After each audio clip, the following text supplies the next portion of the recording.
Interesting. Jan, did you have a thought?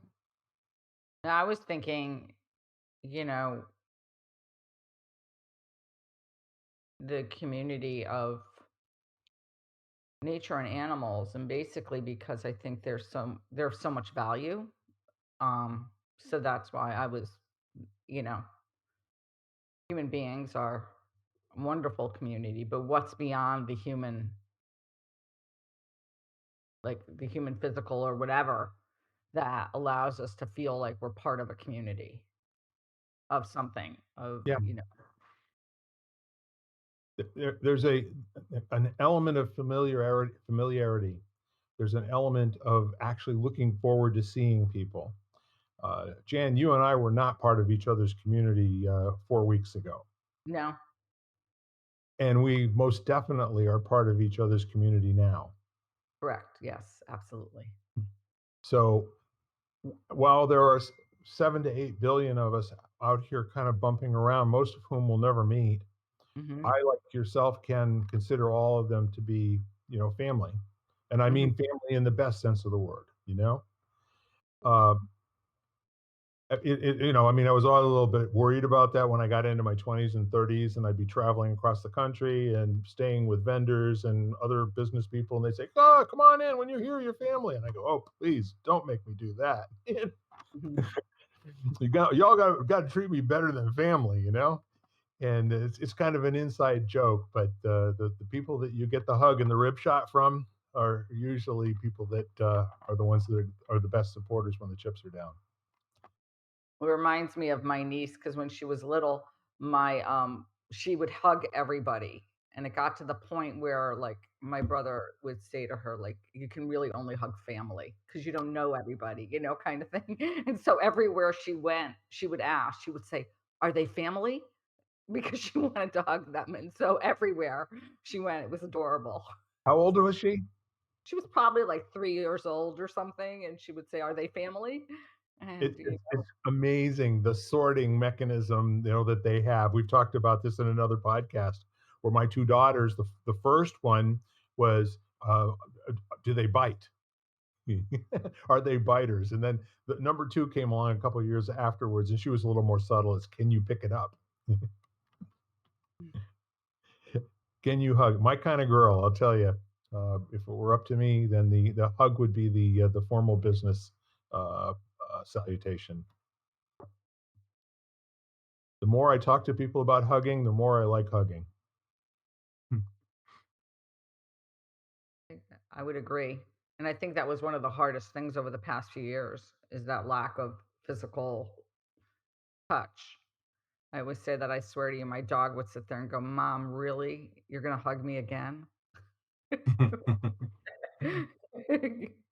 So, but true believer in the physical connection. It's huge.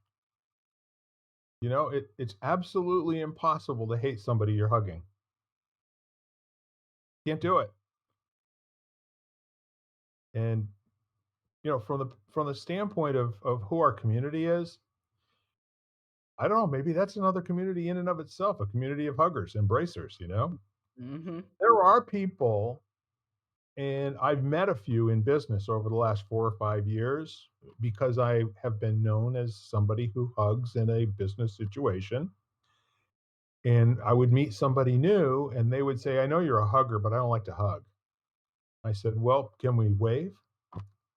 And and then by the end of the time that we were together, of course, they would wanna hug me because I'm just that cute. What can I say?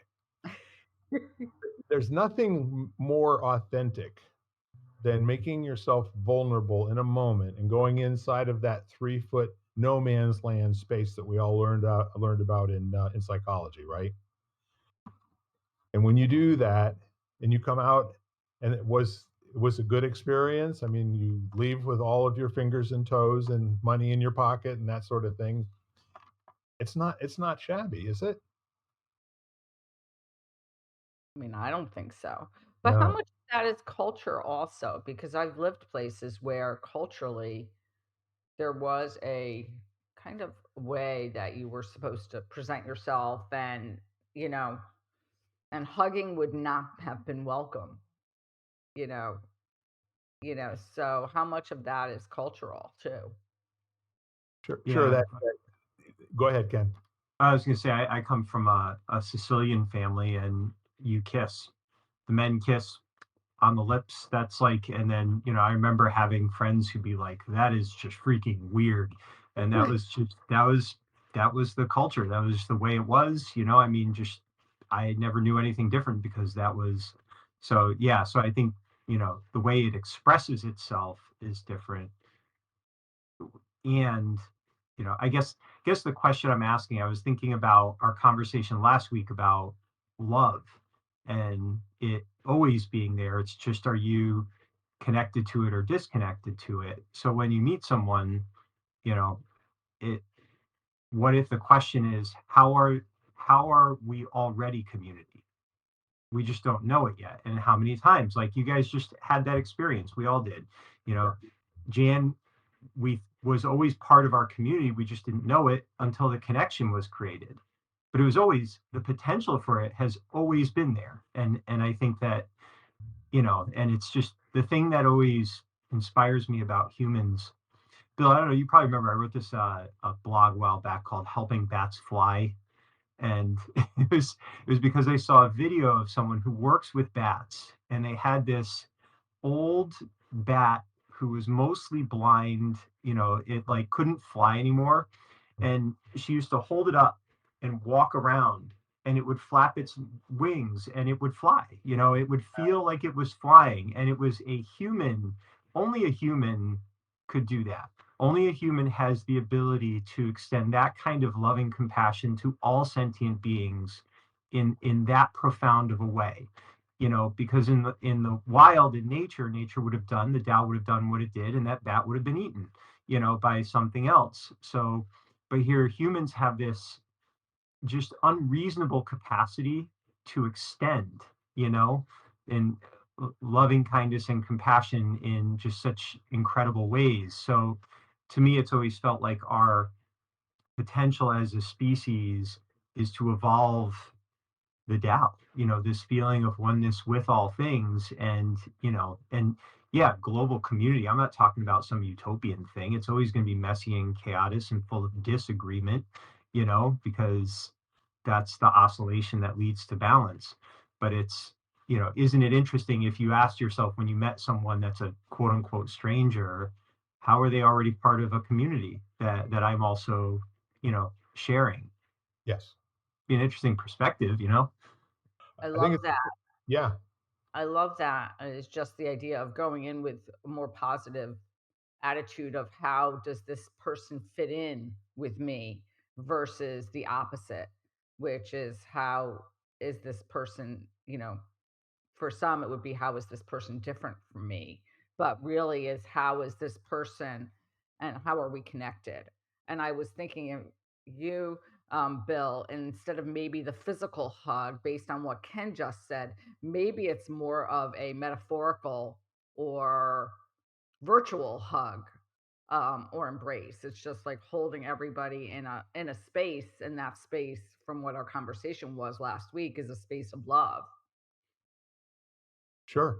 And you know, there are thousands of year old documents that are in total agreement with you, Ken. The whole notion of agape, that the God's love is all omnipresent, and that you're not getting it is really not his fault, okay, or hers, whatever your belief is. And the whole notion of love being something that has no um, bounds to it, say that it doesn't come in any particular quantity. You don't have to do anything to earn it. That when you're talking to someone and you're in the presence of being fully accepted, understood, and making a difference in that conversation, that's also kind of a similar feeling to the feeling of being loved. That acceptance, and there's nothing to do, nothing to earn. And I think really what you said about both of you looking at it from two perspectives. And what I also heard was what a neat way to open up the conversation, with a virtual hug that's basically, Jan, you and I are very, very related to each other. What we should find out how and why. And just to me, the whole title of this, which is light the candle, and the fact that by doing that, like you light someone else's light, that does not diminish your light in any way.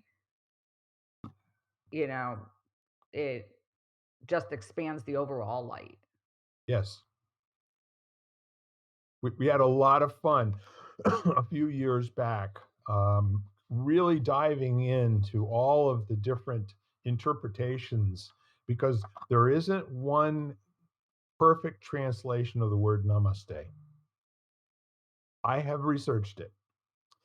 And at some point, you have to choose, the one that gives you goosebumps, you know, because namaste is a goosebumps word. Mhm. That is a word at a moment's notice. You can invoke goosebumps to a room full of 500 people, especially if you translate it into another common language afterwards. Because if you say namaste in front of 500 people, many will get goosebumps at that point. But then when you say the next thing that you do, which is to show the caring in the namaste that you're giving as a gift, and the one that I've always kind of stayed with is the one that I think was the first time that I heard it back in the 70s or the 80s after doing some kind of a well, it may have been a modified yoga, but the point is, at the end of it, this woman, who absolutely gorgeous human being, went on for about 10 minutes. The tradition of namaste, the tradition of empowering each other's inner light, the tradition of the God in me recognizing and acknowledging the God in you, and that we are of the same God and we are the same God. And that always stayed with me, not because it's the truth, not because it's the best, um, you know, interpretation of what namaste means, but the whole idea of acknowledging that there's a spark inside of each of us that is completely unique and 100% humanity the same in all instances. And then you have to really do the math and compared to all the people that have ever lived, all the people that are going to ever live, all the people who had a shot at living and are never did, those little swimmers that never ended up landing someplace where they could take root and come out and be a human being, you're still unique. Never before, never again. Now, that's different than saying the spiritual person is reborn. That's another conversation entirely, which I'm wide open to. But in this form, in this existence, this particular thing inside of us that they tell us actually weighs something, that our spirit has weight. And this may be something that has been debunked over the years, but I guess there were studies that were done with people being weighed prior to passing away and then being weighed again right after passing away, that they said there actually was a difference of about a half to 3/4 of a pound. How do you explain something like that? And those of you that are going to fact check me, please do and keep me honest and tell me what you find. But it's a very interesting story.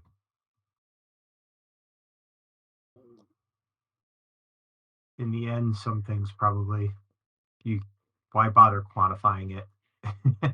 you know, like, it's just there's there's something more to us than what we physically see and experience. And, it's kind of fun to look for, like the data, but in my world it doesn't matter. It's kind of like, you ever hear that frog in the pot story?